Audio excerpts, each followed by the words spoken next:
大家好，欢迎来到秋月漫谈。我用真实、缓慢、清晰的中文聊语言、人生、文化、科技，关注那些你我都关心的事情。我是主播秋月。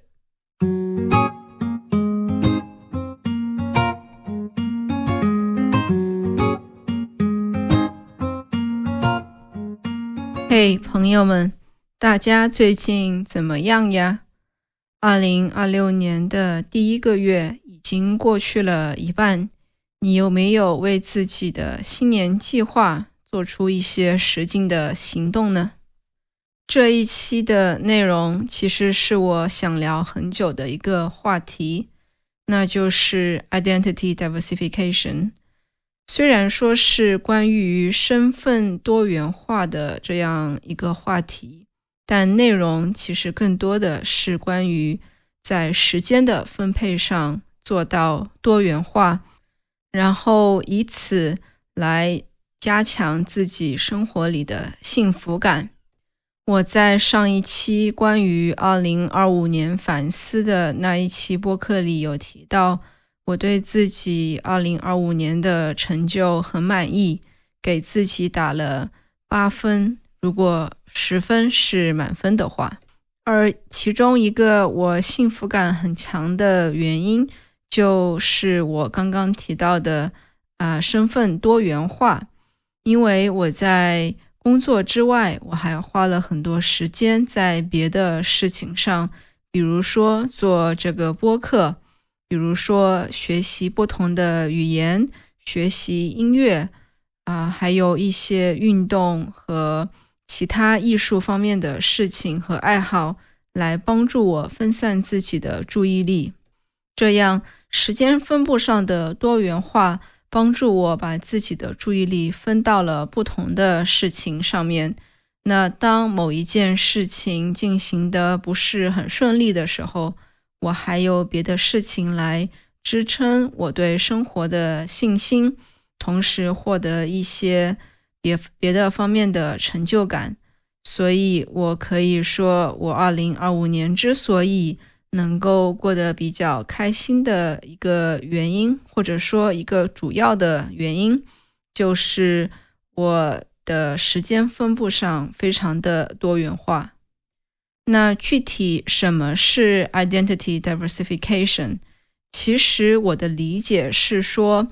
你的自己的身份不仅仅是一个非常单一的存在，而是一个非常多元化的存在。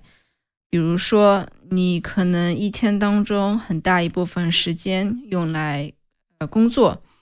但是工作之外，你也花了很多时间在别的事情上，可能是健身，可能是弹钢琴，可能是下象棋等等。总之，通过把自己的时间分布在不同的事情上，让你的身份，你在这个社会里的角色也变得多元化。你可以想象一下，假设你站在一个桌子上，如果这个桌子只有一条腿，那么其实是很不稳定的状态。但是如果这个桌子有很多条腿，对吧？可能有4条、5条，甚至是10条腿。那就算其中的一条变得有些短，甚至是消失了，你还有别的桌子的腿来支撑你。这就是我所说的身份多元化或者时间分布多元化的意思。这其实和在金融投资里的一个理论非常相似。在投资理论当中有一个基础的原则，那就是不把所有的鸡蛋都放在同一个篮子里。也就是说，当你买股票或者买基金的时候，你不能够把你所有的钱都放在一只股票上。这样的话，如果某一件事情发生了，是你无法预知的事情，然后这只股票的价格下降了许多，那你的资金也会亏损很多。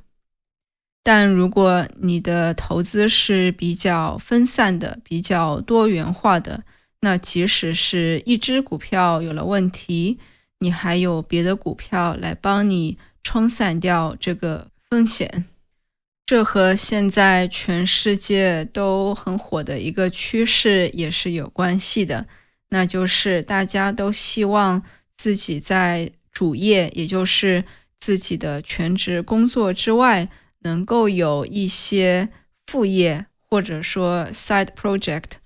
那这样的话，你的所有的价值感甚至是收入来源不会仅仅依赖于你的工作，尤其是现在全球的就业市场都不是很稳定的情况下，还是需要在主业之外给自己一些不管是金钱上还是精神上的支撑。这样多元化分布自己时间，拥有不同的身份的好处有好几个。第一呢，就是我们的价值感不是依赖于某一件事情，你不是通过一件事情来定义自己，找到自己的价值感。假设说，如果你的生活里只有工作这一件事情，万一你被工作的公司辞退了，那么可以说你整个生活里的价值感就消失了。那这样的情况下，其实是很容易产生抑郁的情绪的。但如果你在工作之外还有一些比较不错的成就，比如说你画画画得不错，你做饭做得很好吃，那么即使你被正在工作的公司辞退的话，你的生活里还有别的一些事情来给你价值感。第二个好处就是通过多元化自己的身份和时间，我们的自信心也会更强。因为说实话，每个人都有自己擅长和不擅长的事情。如果你发现自己在某一件事情上不是很擅长，但是又不得不做的话，那么你可以通过尝试自己擅长的事情来增强自己的自信心。最后还有一个非常重要的好处，就是我们在做的事情上会更有韧性，更能够坚持下去。因为往往当我们没有那么在乎做的事情的结果的时候，结果反而会更好。在中文里，我们常常说用力过猛，也就是当你太过于努力的时候，反而没有能够达到更好的结果，或者说结果可能是比你在放松状态下的结果更糟糕的。那通过把自己的注意力放在不同的事情上，那你知道，如果我在这件事情上没有那么成功也无所谓，因为我还有别的事情来帮助我找到自己的价值感。所以当你在做这件事情的时候，你能够更加的放松，更能够享受这个过程，并且正是因为你享受了这个过程，结果可能会更好。非常好的一个状态就是你在主业之外的别的事情上，其实可以找有没有能够是利用自己主业上的能力来做成的事情。这样当你在做不管是主业的事情还是副业的事情，都能够互相增强。而这种复杂性和多元性也会让你在不管是职场上还是别的事情上更有竞争性。拿我自己举个例子吧，我的工作本质上是讲故事，是帮助一些高科技公司讲好他们的故事。那讲故事的方式可以是通过内容，也就是文字，对吧？用什么样的内容，用什么样的标题能够更好的传达他们科技相关的内容。那另一个方式就是通过视觉的方式来清晰的展现他们想表达的内容。所以这样讲故事的方式，其实在我生活里的其他事情上我也有用到。比如说我在播客里，在我决定讲的话题之后，我会去思考我想讲什么内容，然后用一种接近于讲故事的方式说出来。同时我也会增加一些视觉上的帮助，比如说我用的封面呀，我的播客的 logo 呀之类的，其实都是我自己设计并且和我想表达的内容相关的。但说到这里，我其实并不是专业的设计师，所以在视觉上我觉得我的播客还是可以有一些进步的空间的。那除了播客之外，我在生活里的其他方面其实也有用到讲故事的这样一个能力。比如说我现在在学习作曲，那音乐或者说作曲本质上也是在讲故事，只是讲故事的媒介从我刚刚讲到的播客变成了音乐。所以当我想去写一些音乐的时候，我就会想，我想用这首歌表达什么，然后用什么样的方式去呈现。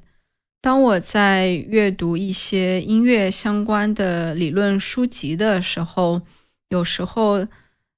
作者会讲到怎么用音乐去讲一个故事，以及怎么讲好一个故事。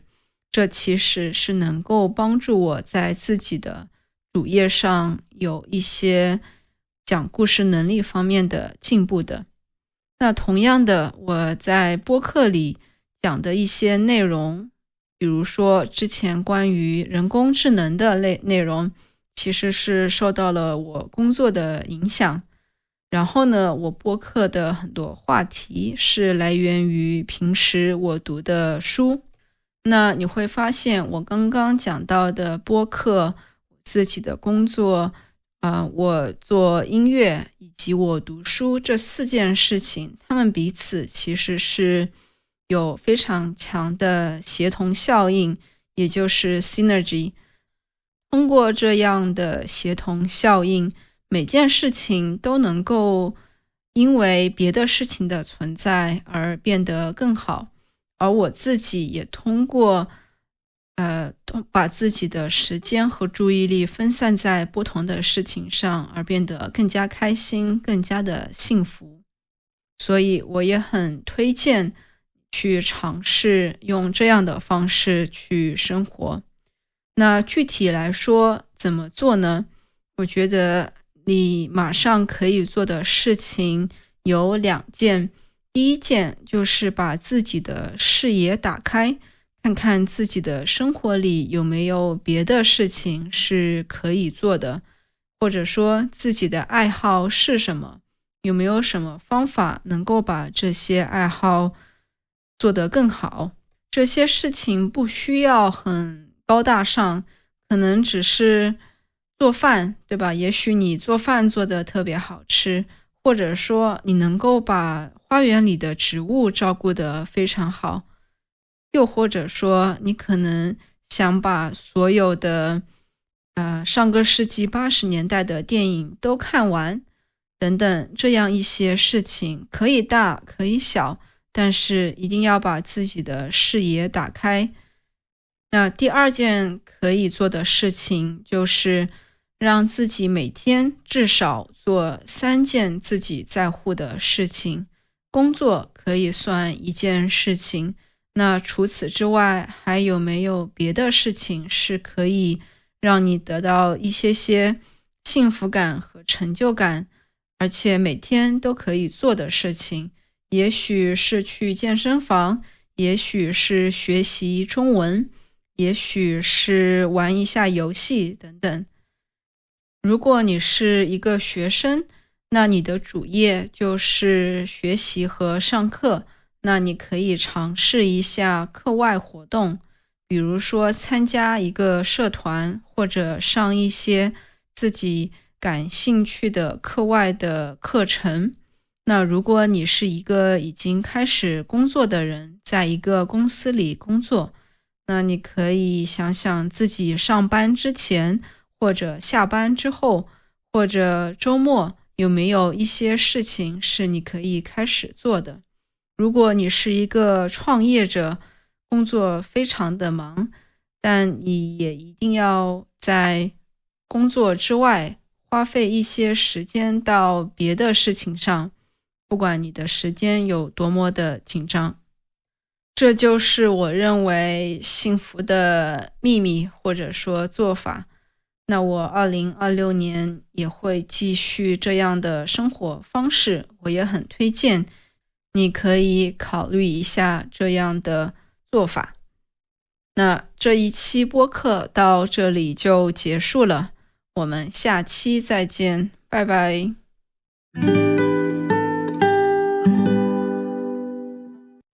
秋月漫谈是一个面向中文中高级学习者的中文播客，我用清晰而缓慢的中文聊你真正关心的话题。